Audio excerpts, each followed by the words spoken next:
Are there guides that you talk to discuss the next thing you're going to do, or what happens next?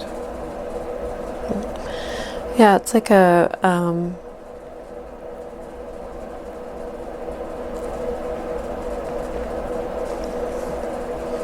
it's kind of like, I can't tell if it's a classroom of sorts, but it's almost funny. It's like a lecture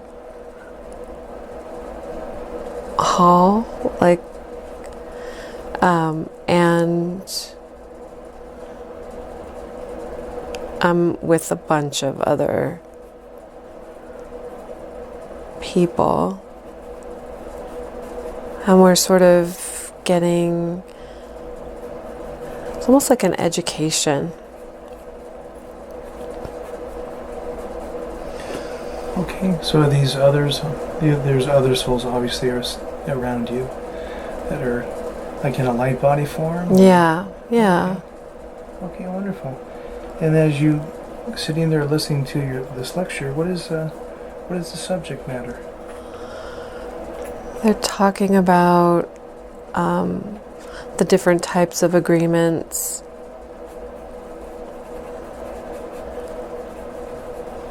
Okay. And sort of the rules of,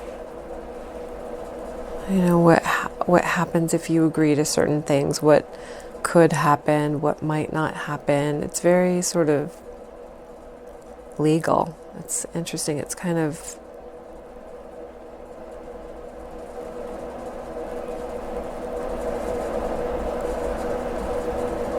kind of like universally binding. Yeah.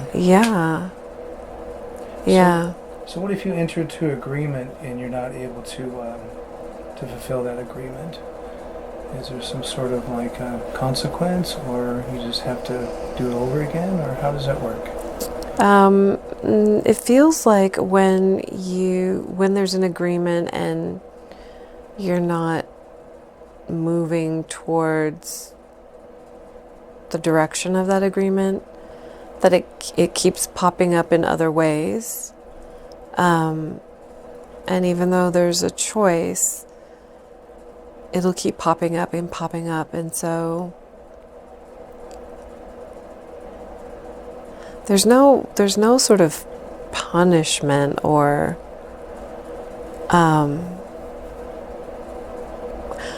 consequence even. It's like any number of choices can result in the outcome that you're meant to have. I see. Okay. So,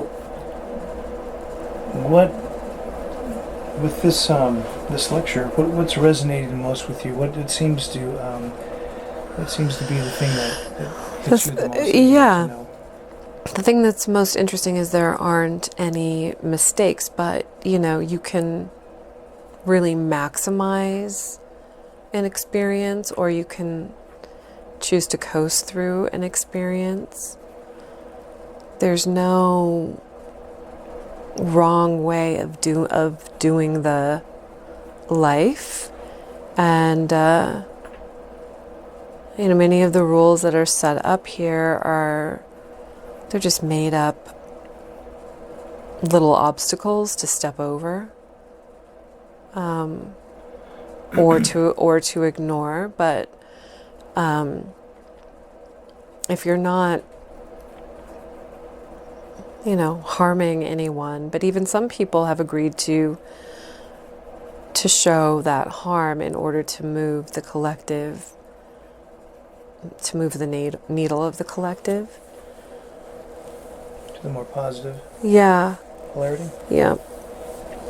Okay. So that's useful as well. Okay. Anything else that's interesting about this lecture and what this teacher is saying that's important for us?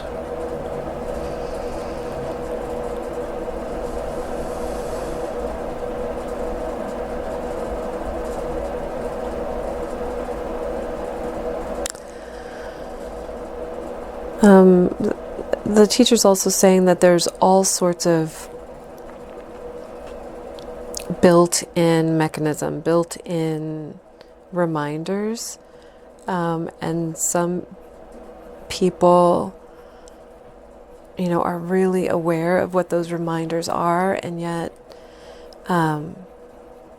they choose to ignore them. But the reminders are really big and bright. And if you look at the reminder, but the memory is hazy, just relax your mind and you'll be able to just sort of move beyond the resistance. Okay. Okay, so you have multiple opportunities to... Multiple opportunities. Okay. And they never end. They continue the entire life. Okay.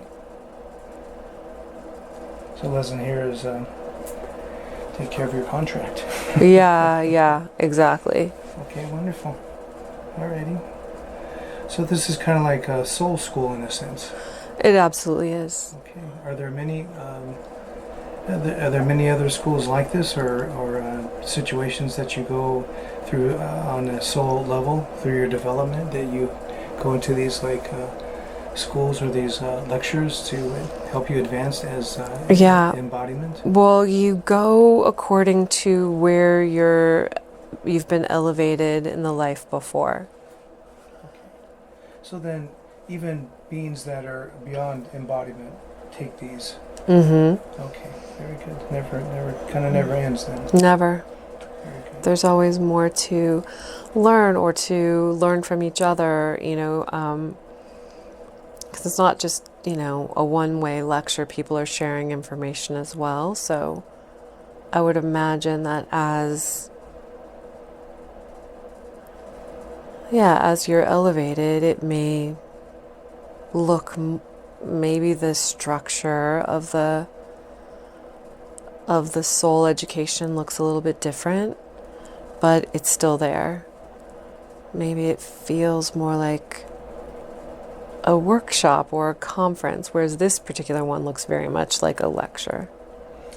So this particular lecture, is this kind of more structured toward, say, Earth or the third dimension to help the development in that level, not only for the soul, but for not just planet Earth, but other planets that are in the third dimension? Does that make any sense? It feels pretty earthly. This feels pretty earthly, but it could be just whatever planets are experiencing that third dimensional resonance. This seems, maybe that's just my assumption, but it feels very earthly. Okay. And when you're listening to this teacher, is there any type of urgency that is expressed because of we're seemingly so close to our ascension,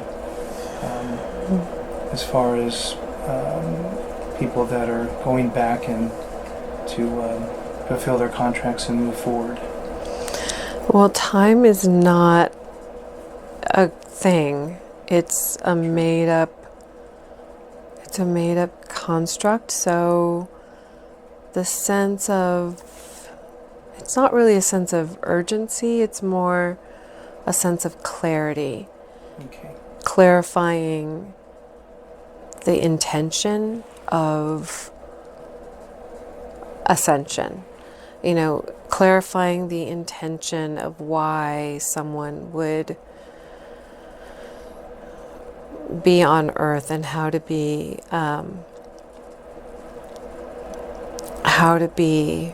helpful, or how to sort of ignite that energetic shift on a wider scale.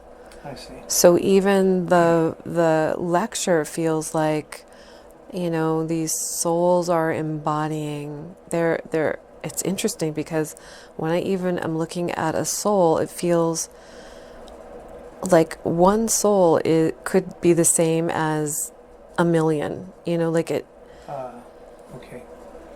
So like fractaled. Yeah. I understand. Okay, wow. So then one particular soul, in a sense, could be representing, thousands of people. Mm-hmm. I Mm-hmm. see. So wow, that's really mind-bending. That's pretty awesome. Okay. Is there anything else in this scene that we should know that will help us?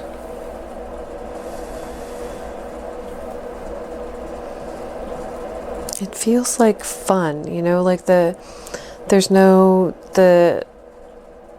it's not so serious, even though it's serious. Like, so it feels like an adventure. It feels exciting to participate. It doesn't feel daunting or punishment, like, oh my God, I have to go back, or any of it. It doesn't feel like that at all. It feels like an honor to go.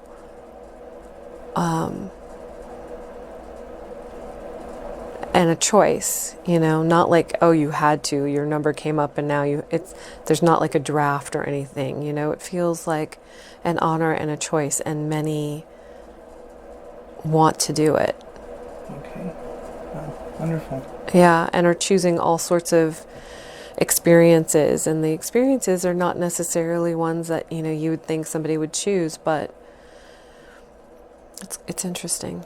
All in the aspect of experience and learning. Mm-hmm. Mm-hmm. So as you look around this room and all these beautiful souls, do you recognize, or do you feel like you have your soul group that you travel with is around you, or? I definitely see like my mom. I definitely see my husband.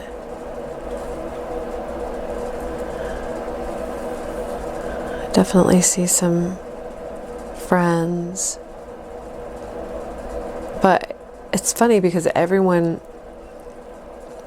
there's no separation. So it's almost like everyone is your family and friend also. Right. It just like some energies are like brighter, or you just sort of feel them in a different way. And there's a flash of, it's funny because I'm experiencing it like occasionally there's a flash of a face that I recognize. So it's interesting. Oh, that's wonderful. All right. So is there anything else in that scene that we need to know, or should we go ahead and move on? We can move on.